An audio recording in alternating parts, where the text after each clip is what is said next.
last month, my business was facing an imminent closure. We should have closed the doors. Like, everything was pointing towards the end of the business. All the staff should have been laid off. The business should have been no more. This month will be our biggest month in the history of the business, in the history of the company, and a bigger month than I ever thought we were capable of doing. I think if we go back to the pre-Entourage days, I was stuck in a bit of a rut, if you like. I was the classic story of the tradie, the electrician that knows that he wants more and knew that I was capable of doing more. But got so stuck in that rut, and I was not a very nice person to come home to in the evening.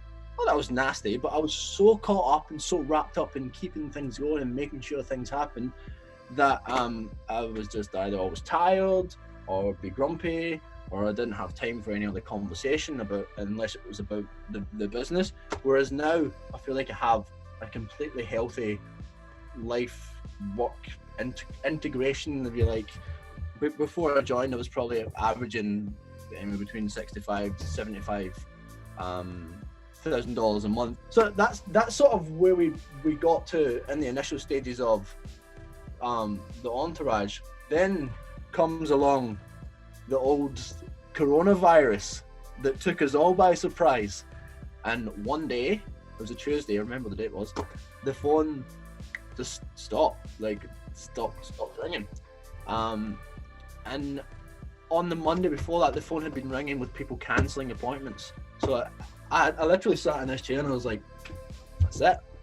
That's the end. That's the end for us. I spoke to Sharon about a potential opportunity that we had that was supposed to have been coming up at the end of the year.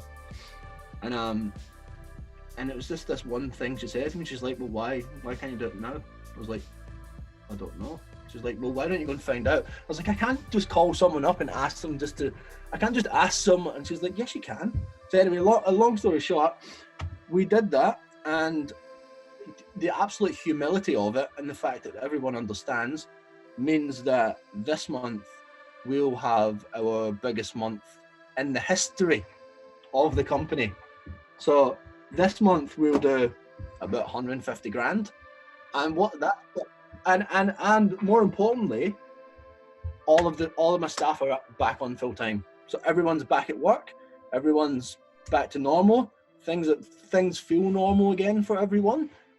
There's a sense of happiness around the place. People are a little bit buzzing because everyone's so thankful as well that they're in the position where they can come back to work. So I'm so glad that I'd gone through that initial phase of the Entourage before this happened, because it gave me the tools, and it gave me the know-how, and it gave me the contacts, and it gave me everything else to be able to deal with it properly and not let that beat me. And you only have to look at all of the other testimonials and all the other members that are absolutely smashing it right now. We've seen some amazing people with some amazing, and I love it. Like, I love the story of when the thing like coronavirus comes along and it's supposed to destroy you, and you get these superstars that come out and they're like, fuck you, I'm actually going to destroy you. And I love it. I love watching those stories. It's so good.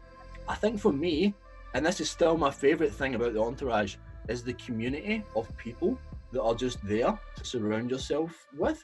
And I can literally, and this is what's killing me right now, being from home and not being able to get in amongst it, because you walk in that room, and if you're like me, I just absorb the energy. I just feel myself getting stronger and more powerful. Pre-Entourage, I was a complete shell of the man that I am just now. Having said that, though, there was also probably some people that knew me then. You wouldn't have known that I was in quite the state I was in, because I was so driven by that ego that I didn't want people to know that I was in that state. But these days, I don't need to put on any sort of facade like that, because I can honestly say I'm probably the happiest I've ever been in my life. Ever.